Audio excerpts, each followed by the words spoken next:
Our next speaker, Polly Watt, is a seasoned learning leader with a passion for innovation and sustainability. She transitioned from a long career in higher ed to LMS administration and learning design during COVID, later serving as a senior learning expert for an international NGO, focusing on upskilling and reskilling in tech and sustainability. Polly has delivered training to over 100,000 learners across 120 plus countries in 14 languages. And as of January, she is also a director at the Learning Network. Please join me in welcoming Polly Watt, who will be talking about connecting the dots using learning analytics to demonstrate ROI in L&D. Welcome, Polly. I'm going to go ahead and hide myself from the screen and let you take over. I'll be right here if you need anything. Thank you. I would like to think I'm sharing, but I'm not 100% sure. No, not you're actually you're not sharing right now. There you go. Hopefully it's coming. Yeah. Okay, hello, everybody. And I'm going to put directly in the chat a few links for you. So the first one is a document that I've put so that we can work through some things together. And then there's a Mentimeter and a Miro board that we'll be using today. And then there's my LinkedIn profile. I'd be very happy to connect with anybody. So if there's anything you can't hear, please let me know, or it's not clear, also let me know. Thank you. So thank you for that very lovely intro, Lewis, and here we go. So effectively today, we are going to look at how we connect the dots between data and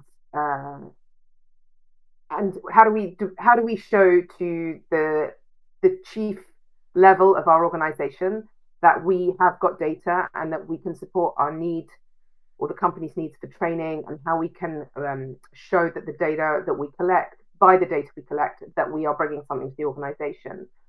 So I think everyone's aware that learning and development roles are kind of first out in a organizational restructure. And this is one of the ways we can demonstrate our value in the organization.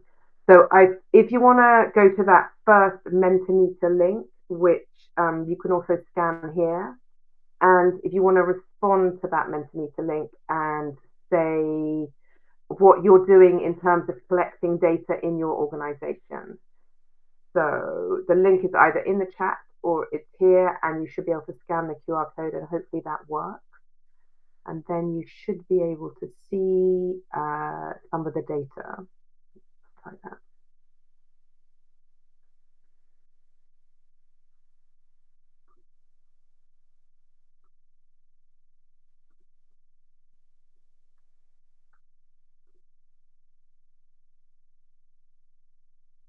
Oh my God.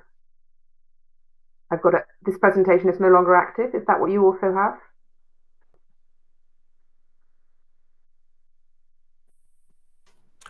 I'm seeing the presentation. I'm seeing the menti.com you are QR code. Yeah. And I did scan it and it worked for me. So that part of it is working. Okay. That's encouraging. Yeah. Sabrina and Deborah both said that it's working for them too in chat. So looks like we're good. That's very good news.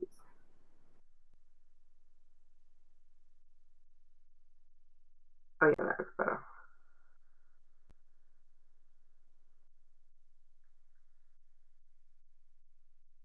Okay, so vast majority, it's only counting bums on seats and completion rate, but not at the end of today.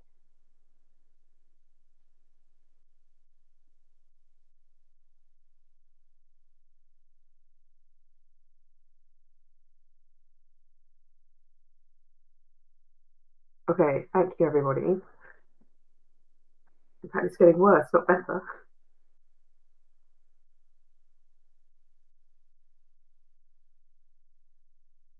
Okay, so let's keep going.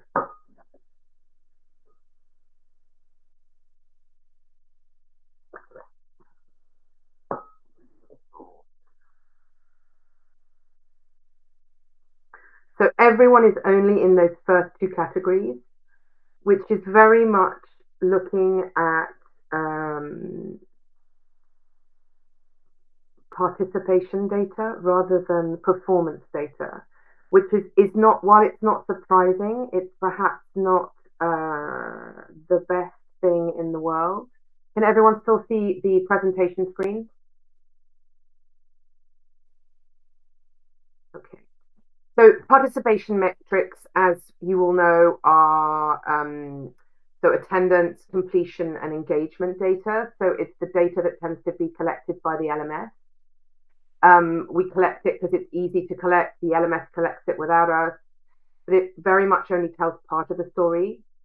So we can track attendance and completion, but without more insight, these metrics don't really tell us whether learning is being applied on the job. So one of the easiest ways to change this slightly, it's not as far as we need to go, but it is an improvement. So if we look by region, by role, and by tenure, you can make some better judgments. So for example, by region, so if you have a global organization, you can see, is the Spanish team doing better than the Asian team, or, and then you can see if there's a, once you know if there's a problem with a certain region, you can then begin to assess whether there's a reason for that. Is there a cultural reason? Is there a content's relevance or delivery method? Is the facilitator in that region less doing a less good job, or not connecting with her people, or whatever it is?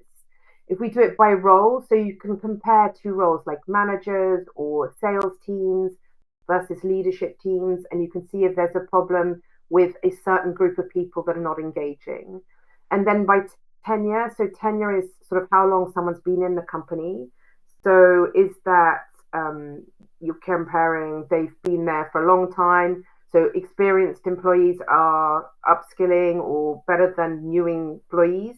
Or is it the opposite way around? Are the new employees working more on the LMS because they want to do better, whereas the people that have been there for a while are like, I don't need to do anything. It's not my problem. I've been here for ages. I know everything. So then if we move on, so we want to get to a stage where we're seeing the learning transfer. Learning transfer and performance metrics are basically the same thing. So you're looking at the performance in role. This means focusing on metrics tied to learning transfer and business outcomes. So skills application can be assessed by comparing pre-training evaluations with post-training evaluations. For example, a sales team might be tested on objection handling techniques before and after training, and that way you can measure improvement. This is a fairly easy way to implement it, because normally if you're the L&D department, you would know who had done the training and what the difference in the results were before and after. Behavior change is more difficult to measure, and this is largely because there's a big time lag in others reporting behavior change. So for example, if you're someone who is not particularly brilliant in meetings, you talk over other people, you don't listen, you don't ask questions, you interrogate people, you don't ask for other people's opinions, any of those things, you'll know that if you've been in a meeting with someone who's terrible at meetings, you know within 5 minutes that this is someone whose meetings are going to be unenjoyable. But if those people make changes, initially you're going to be like, oh, maybe they're sick, maybe they're having a bad day. And it will take a great deal of time before you're like, oh, this is the new person, before you notice a change and that you believe the change is really going on.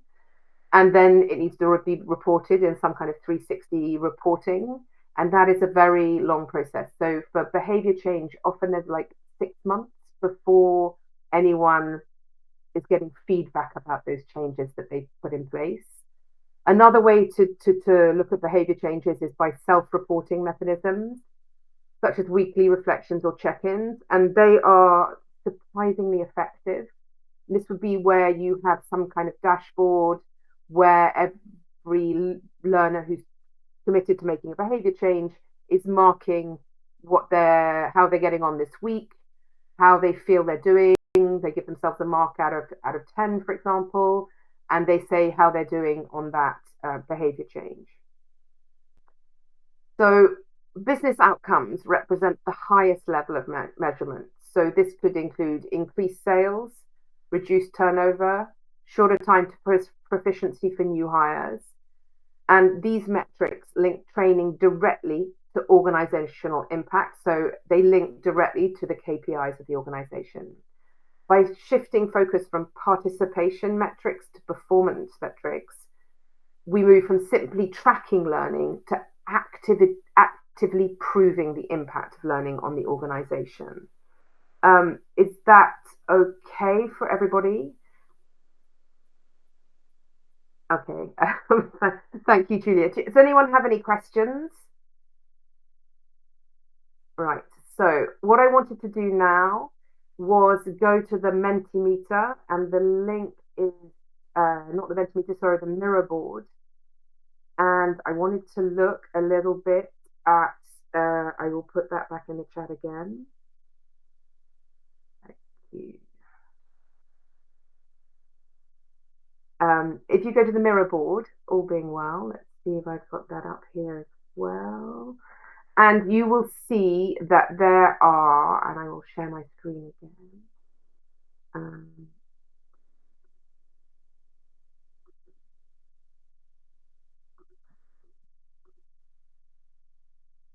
Is anything happening here? Slowly, slowly. Okay, so you will see that on this, you'll need to blow it right up. I have put a bunch of things saying metrics. So can you write down the current things that you are measuring? So bums on seat or attendance, sorry, it's very English expression, is one of the metrics. So if you write on the Mentimeter, just drag down, and either it's a participation metric or it's a performance metric. And if you want to add those to the two boxes below, and write, yeah, what you're measuring, attendance. I suspect there's going to be a lot of attendance.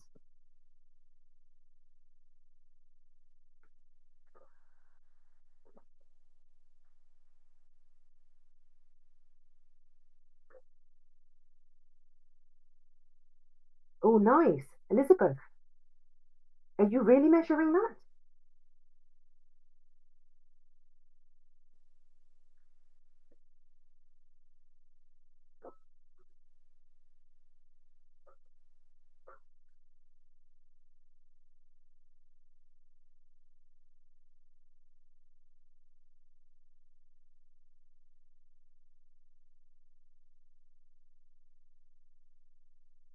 So Elizabeth said she's measuring sales metrics, which is a very, it's a proper metric. It's like a real, you can show that you've made an improvement. Lab completion, okay.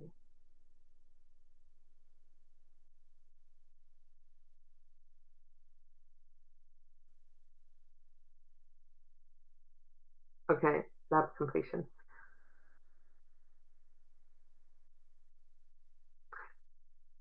Okay, so participant satisfaction, excuse me, is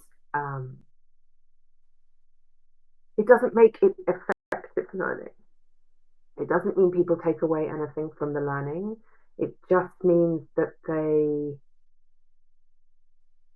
enjoyed it, which might mean they were with a nice group of people, that they had a good laugh, but ideally we'd like to see a bit more of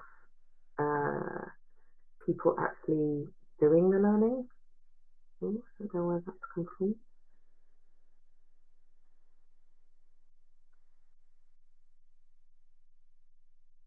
Okay, so performance metric sales, log files, IT specialist. Oh, yes. That's quite a big one. Error, call center. Okay, that's nice.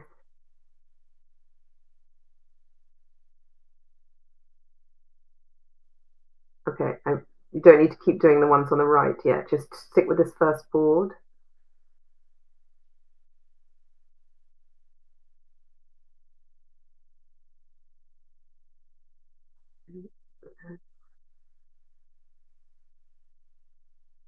reduce conflict. Wow.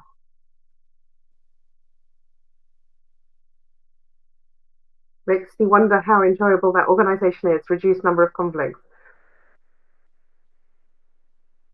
Ticket resolution, perfect. That is a great metric. Percentage of appointments scheduled. Customer can...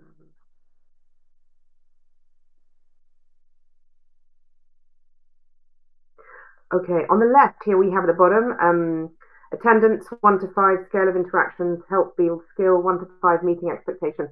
Those aren't too bad as metrics go. They are not that dissimilar to LTEM, which are learning transfer evaluation metrics, which are good. Wow, there are lots. These are good performance metrics. I'm wondering if it's just a couple of people who have a lot of these.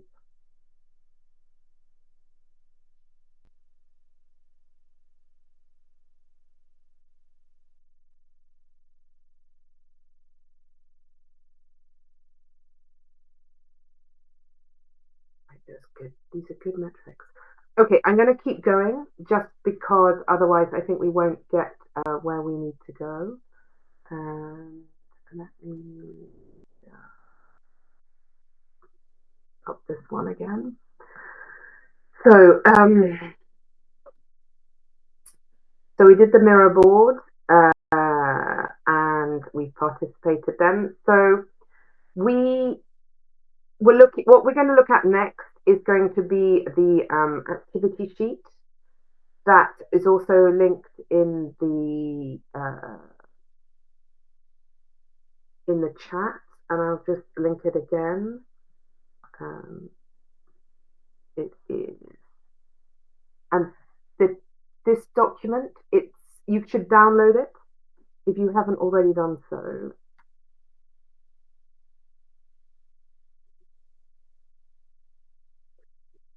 And it's the document called Connecting the Dots.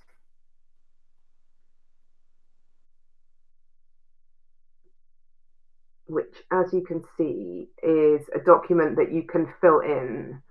So we're going to be looking at the participation performance metrics of a group of people. And the slide here, I wonder if I can get them both up. Maybe not. I don't know what happened there.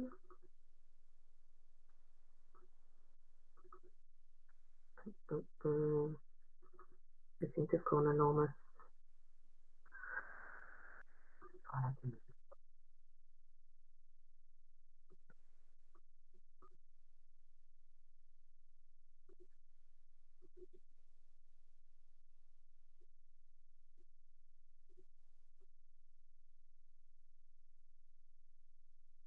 So this is, you can see here. So when you look at this exercise, so the exercise I wanted you to do was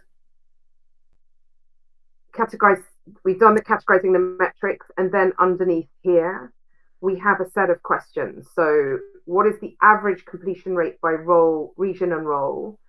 Which participants or groups are falling behind in completion and how this might be addressed? Behavior change versus performance change. Is there a noticeable trend in behavior change? Identify the top and bottom performers. Regional insight. Team lead versus manager comparison. And I encourage you to use AI to find the answer to these questions. So what I would do if I were you is I would put this into ChatGPT or your preferred AI and the questions and the data set. And you should be able to take a picture of the data set here and include that as in your AI, and it will give you a result and an answer to those questions. Is everyone okay to do that? Can I have a thumbs up in the chat if that's okay?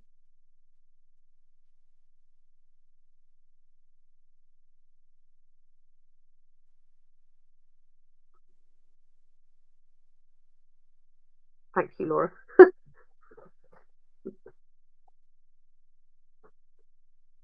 Okay. So if we don't do it now, it doesn't really matter. But what I wanted you to see was that AI is very good at interpreting data sets. It might not give you a brilliant answer straight away, but you can get it to keep digging and to give you better answers. Well done, Raymond. Thank you, Sarah. And Julia as well. Thank you.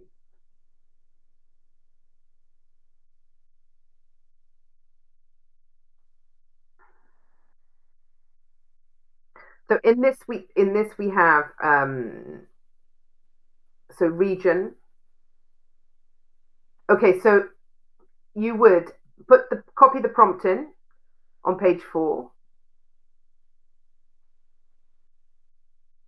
Yeah, Julia, not perfect. So copy the prompt from page 4, add a picture of, or you can copy and paste from the worksheet that you've downloaded, or just a copy of my screen. And then you want to ask it these questions for analysis. So basically you could do a copy of page 4 and a copy of page 3, and it would give you the results. It should give you some results at any rate. But I would encourage you to do this because most of us, the idea of analyzing data is just, no, thank you. I was grabbing coffee. Fair enough. I have my mushroom tea. So, yeah, this is what I would recommend. And without going too far,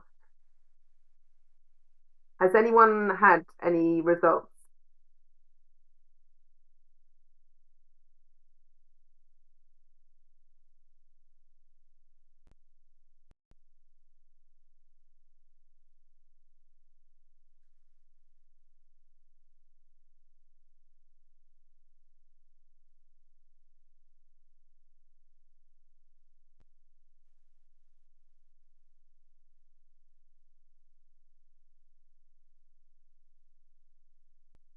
Can you see any consistencies?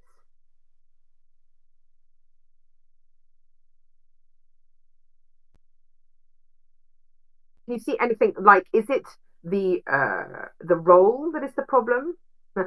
Way too many windows. Yes, I know how you feel.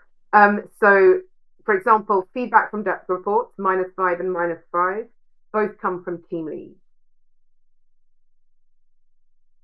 and they both come from the people that had the lowest completion rates. Oh my goodness me, that's a long one.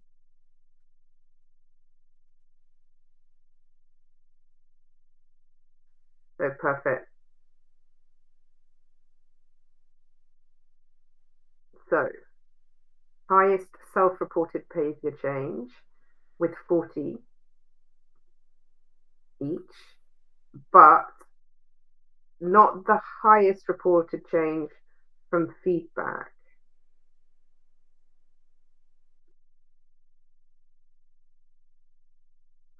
Casey Green and Brown.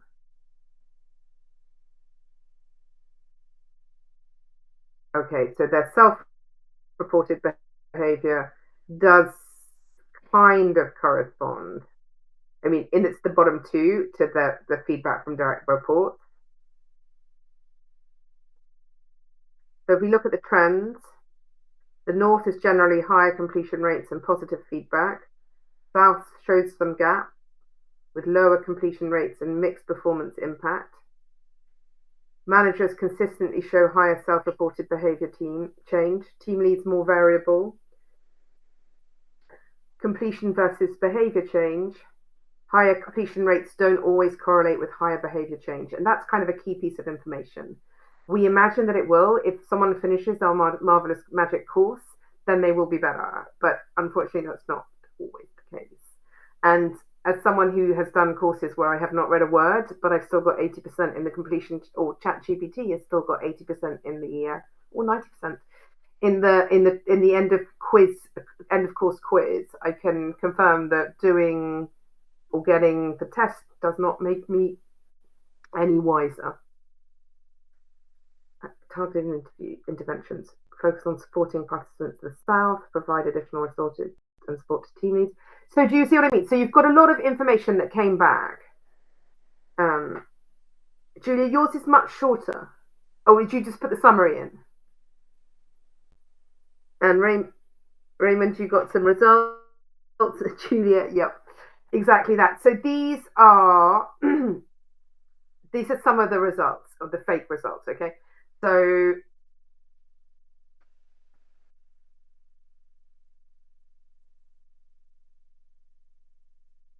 yeah, no, that's perfect. Julia, that's fine. Just summary. No, it's all great. Okay, so it's just I wanted you to have a little bit of practice doing this, so that when you try to do it yourself, it doesn't seem like such a horrible thing to do. And all the LMSs are very good at producing the CSV or Excel tables or PDFs. So they perfect. That's very good. That's the plan. That you should be now, we're gonna do this and you're gonna have a little bit of practice doing the things so it's a little bit less scary. So then I wanted to talk briefly about LTM, but let's check this first. Yeah, I'm going to go back to the PowerPoint now. Okay, so bear with me a little bit. Oh yeah, very happy to delegate tedium to AI. I agree with you. So this, I was talking earlier about the learning transfer evaluation model, and this is it. So there are the different levels of how you track learning transfer. Learning transfer being performance metrics. Okay, so level one, attendance, everyone's kind of tracking that. Most of you are tracking activity. A lot of you have that knowledge test at the end. But it's the first real job metric, whether it's being applied in the workplace, is the decision making. At the end of their course, are they able to make better decisions? And then levels 4 and 5 link the training to the real world tasks. So can they do the job? Can they make better decisions? Then levels 5 to 7, we talk about task competence. So we're building practice into what they're doing. Are they able to practice? Are they able to get practice? So basically, the LTEM model looks at not only learning transfer, like do they understand the learning, can they do it, but then do they get the opportunity to do it in the workplace? And this is what the sort of level task competence transfer and results are looking at. Then level 6 to 8 transfer is about taking the new knowledge and adapting it to the workplace. So can they take what you've taught them and actually do something useful with it, which is really the kind of the point of the exercise. Now, the next thing we're going to look at is using behavioral anchors to measure skills. Now, this is something for some reason that I really like, but also ChatGPT really likes. So measuring skills requires, so to measure something, we need to have something to measure it against, right? So this is the way that we map skills. So you define a skills level. So you have the most basic, so not demonstrated would normally be the most basic, and the highest would be mastering.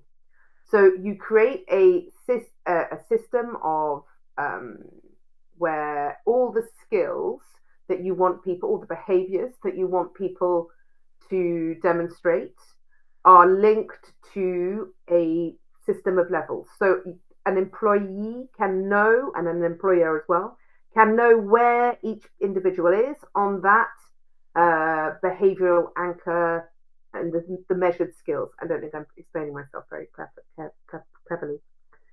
So if the skill we are looking at is collaboration, for example, at the not demonstrated level or level 1, this might look like avoiding teamwork, while mastering means proactively building trust and encouraging diverse perspectives. So we're talking about collaboration here. So anchors allow us to observe, assess, and track progress over time. You can use tools like self-reporting or peer feedback to evaluate whether the skill is being demonstrated and what level. And as I said earlier, the self-reporting is really effective in inciting behavior change. If you think I have some statistics at some point. Yep, here. Uh, and self-reporting leads to a 12% behavior change. Having an accountability buddy leads to a 16% improvement, and committing to one change at a time gives a 78% success rate versus 11% success rate. So you can see that's a pretty huge difference.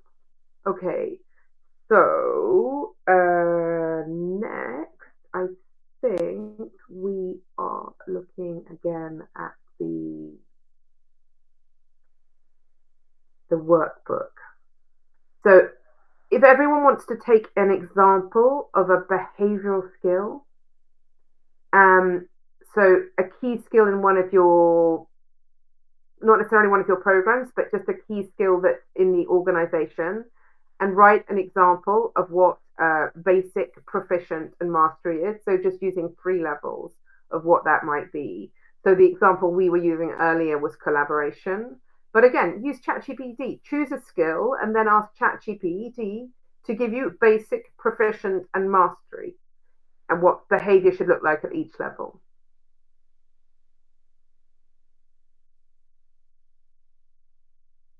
All okay? This is page 6 in the workbook.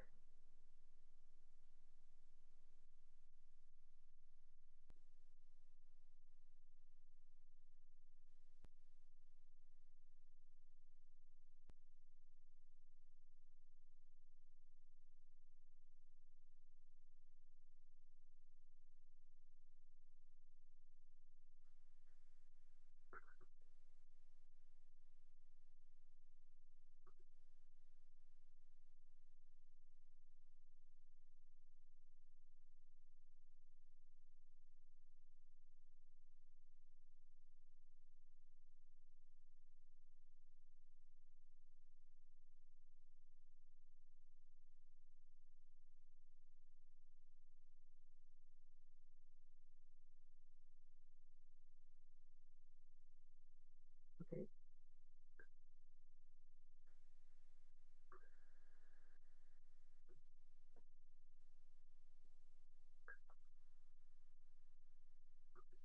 Is everyone okay? Everyone coming up with something? Or is ChatGPT coming up with something?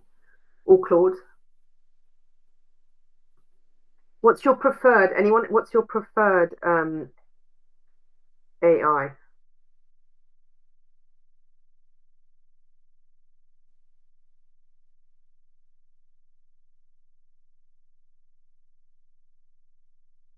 And has anyone tried DeepSeek? Gemini. Okay, yeah.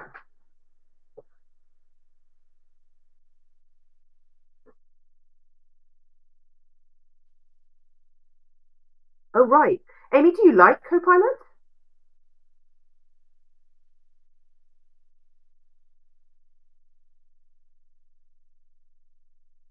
Yes. Got a lot of Copilot. I didn't expect that.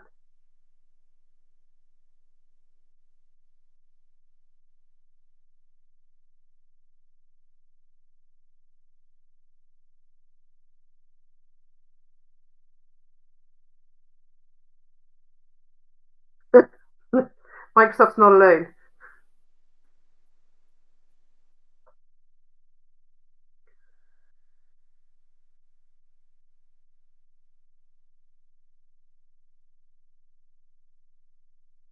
And would you say that the responses you're getting are satisfactory?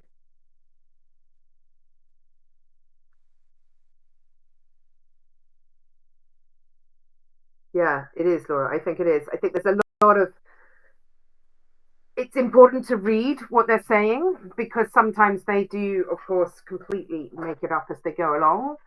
And sometimes you think, okay, we're just going to go back into that chat and we're going to keep doing this. And suddenly it's taken a right turn somewhere.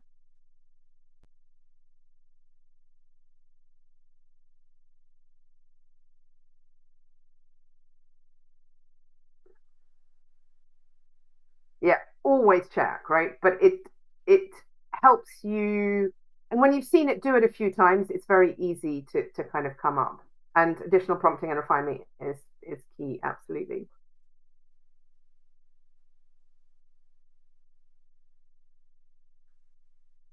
Right, okay. If you want, it depends on what AI you're using, but a lot of them allow you to link the documents that you would think would be relevant. So you could put in uh, some references or some URLs that would help them. Yeah, and definitely have to drill down sometimes when using Copilot. Okay, I find that ChatGPT is remarkably good, and it definitely is my best friend in terms of producing everything and thinking and refining ideas and discussing stuff and going, well, this is where we got to last time. I don't think this is very good. I think we could do better. And generally, I treat it like a conversation, and I find that to be a pretty satisfactory way of doing things. Now, let's have a look. So that is the next part of this, but we're going to go back to here first. So this is where we were. Let me just keep sharing. So the other thing we can do with this, so you define the skills that the people should have, and those are your behavioral anchors. And so even you can get people to do their own. You can do for specific jobs where you don't know what they're doing, you can get managers to sort them out. But basically, you would, in an ideal world, you would like to have a set of skills for each job or behaviors for each job that are necessary with the at least three levels, preferably maybe five. I don't know if that's really strictly necessary, but and then people can say where they've got to on that, and you can see where the skills gaps are. So, for example, if one of the managers says we have this gap here, no one can do this on my team, then you need to roll out something that will allow them to close that skill gap. So, and then we're going to need to, so we're using the data to identify skills gaps, and that is really a useful practice. Aligning the training to business KPIs. So, we're going to look at a list of KPIs in a minute. And you probably know what the KPIs are in your organization. And we're going to go back to the mirror board if you still have that open. And we're going to write down some of the KPIs. And then we're going to you refine the programs basically based on the insights that you get. So instead of making assumptions, we're using real data to pinpoint where learning we're going to help struggling employees. We're going to look at skills gaps, and we're going to be able to pinpoint where learning inflections are needed the most based on data. Okay, the data doesn't feel like real data, but it is real data. So these are what I would describe as the major KPIs. So retention, employee retention, engagement, productivity, performance, customer metrics, sales and revenue, innovation and problem solving, compliance and risk management. Okay, so that is the big ones. What I would like you to do is now go back to the mirror board, which is over here, and we will look at the KPIs. Let's go up. So if you can put into this board some of the KPIs. Do you need the link again?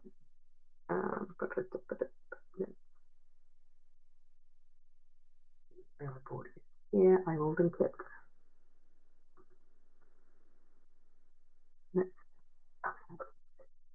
Raymond, I'm looking at your comment in the chat.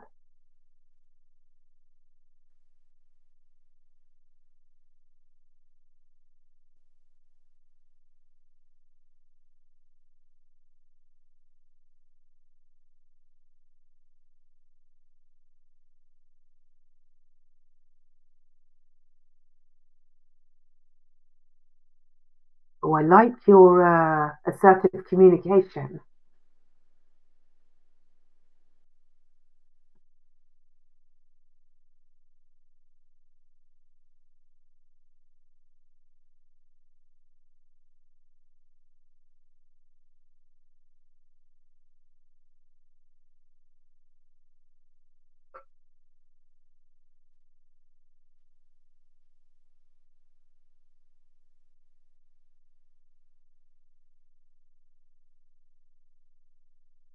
Oh my God, we're almost out of time.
So at the bottom here, I've put a list of quite complete uh,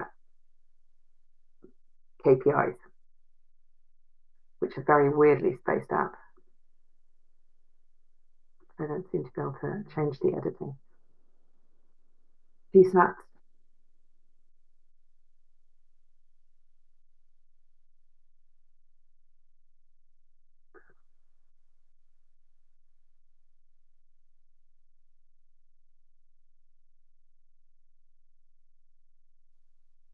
And proficiency.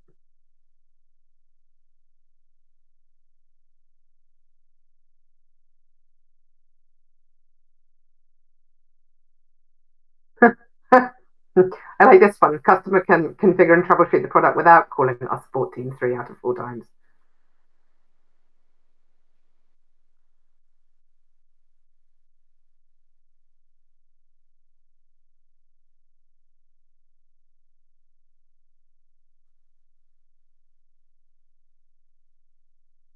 Okay, you're doing a great job, everybody. Let's go back to the presentation briefly to make sure that we get through as much of this as we can.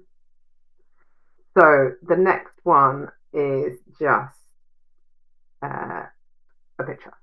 So this is basically you're collecting the data, you're doing the analysis, you're aligning it to the KPIs, and the next part is presenting. We're going to create a narrative with data, okay? And that is we looked at the behavior changes before. So this is how you present the information to finance, not to finance, but to your C-level, and to explain why they need to do the training because it will have a financial impact, a positive financial impact on the company. So basically, so one of the biggest challenges we have is demonstrating our value in financial terms.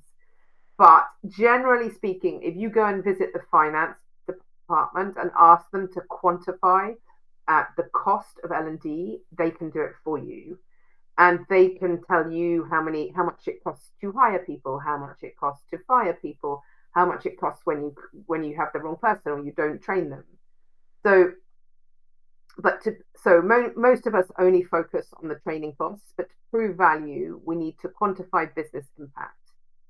So, if leadership training improves employee retention, finance can calculate the savings in recruitment and onboarding.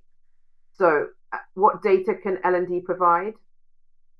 We can provide our employees finishing the training, so completion engagement, performance data, our trained employees improving sales, customer satisfaction or efficiency, behavior change. Do managers give more feedback after coaching problems? So are things going better? So the return on investment formula is, for example, if training saves $220,000 in turnover costs and costs $80,000 to run, our return on investment is 175%, or $1.75 gain for every dollar spent. So speaking to finance can really help you get the data about what things are costing now. And we can, if you look at your, we're going to do the storytelling with data. So the storytelling, just move on a bit, is that we talk about the hero's journey as a way of presenting this data. So the first one is the problem we're solving, e.g., high turnover, poor sales, low engagement. Form a fellowship. So who are the key stakeholders? So managers, learners, executives. Then we meet the villains. The villains are the challenges. So skills gaps, tech barriers, lack of motivation. Then the struggle. What learning solutions did we implement? Coaching, adaptive learning, AI nudges. The hero is transformed. So what learning solutions did we implement? So we coached them, we did adaptive learning, we put in some AI nudges. The hero is transformed. So how did the learners change? They improved their skills, they're more confident, the greater performance. So the measurable impact, what business outcome improved? Retention up 20%, sales up 15%. And what's next? How do we keep improving? So scaling your success. So we've done it for this group. Now let's do it for the rest. And if you go to your handout again, that's okay, then you will see on the handout, underneath all these layers, I have put in calculating the ROI with learning analytics. And here we have a worked example, okay? Program development and delivery, the cost of that, the manager time spent in productivity, etc. So you've got everything laid out there. And then I've done a return on investment calculation worksheet here. So you can add your own, you'd have to make your own table, obviously, but you can add in your estimated costs and the estimated impact cost, and you get your total benefits. I'm in Europe, so that's why it's all in euros. And then you do the maths, which is the total benefits minus the total cost divided by total cost times 100, and you get your percentage of return on investment.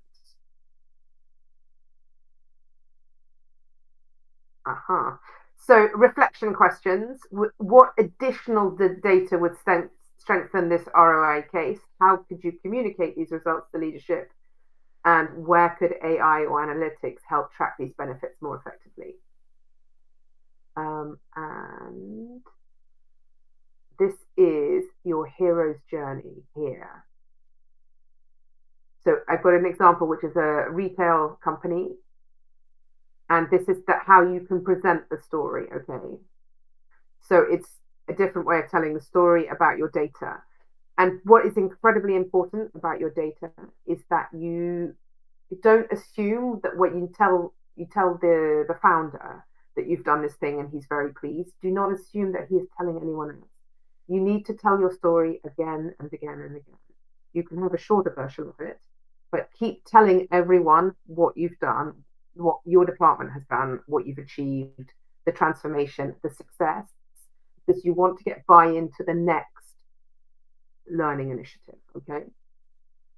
Does anyone have any questions?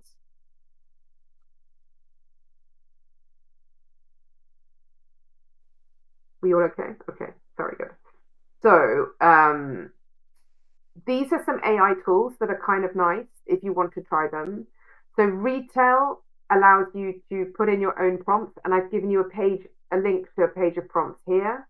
The bottom prompts are all retail. The top ones are for different prompts. Okay, for different. So the one's using Bloom's taxonomy, one's using LTM, but this is the prompt for retail. Retail is voice technology.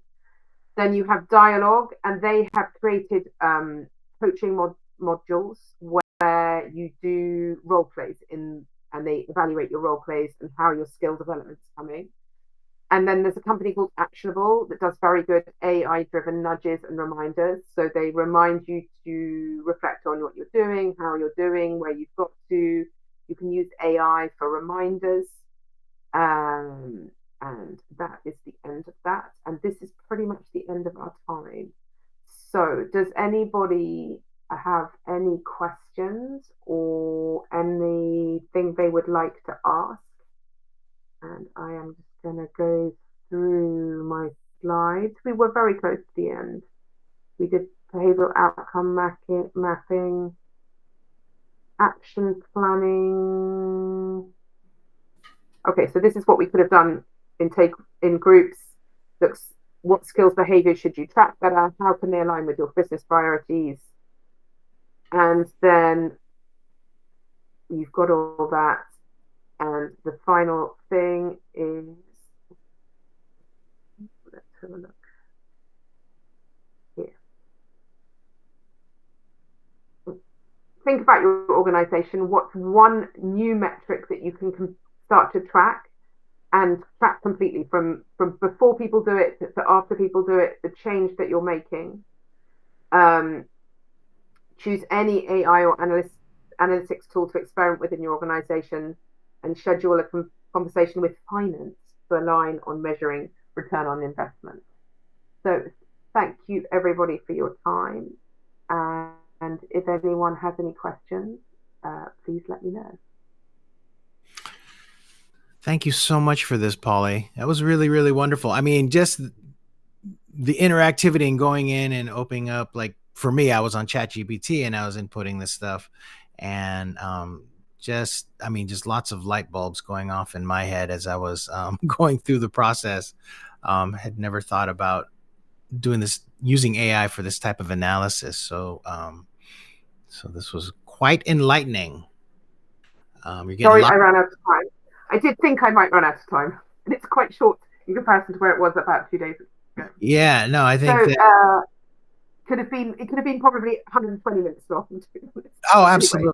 It felt like more like a workshop, So yeah. you did a wonderful job. But yeah, with that, we're at time. So, Polly, thank you so much. Thank you for sharing with this community. Really enjoyed your session. And yeah, you can see the kudos in there from Raymond, Julia, Laura. I know there were more at the top. So thank you so much. Thank you very much, everybody. You should still be able to see, you've got the worksheet. You should have also, there are 2 documents that I linked into on the drive, so you're welcome to have those. I've also linked to the prompts, which are also linked on the worksheet, so that if you want to experiment with the prompts in any of the AI engines, you can. No, that's great resources. Polly, just really quick, how long have you been using this method? Is this, I mean, it seems like it must be relatively new for you, but, I've been building on it for a while because it's become increasingly clear that unless we can show the return on investment, we've just got no place in the company. Right. So, like you have to be able to prove that it's worth it. And ChatGPT and I spend a lot of time together. I've worked remotely for 3 years, and fortunately, ChatGPT has been with me for the last 2. Right. Yeah. Okay. All right, everybody. I'm going to go ahead and close out the session. Thanks again for being here. Next up is Micah Hatters. It's going to be talking about transforming data insights into engaging narratives. I do have to mention, I did get an email from Ashley Cooks, who had switched up her session from Monday to today, but she still is not well, so she's going to have to cancel today. So our next session is going to be the last one. Hope to see all of you there. There is Polly's LinkedIn profile that she just pasted in, so please connect, and we'll see you in the next one. Thanks again, Polly. My pleasure. Anytime.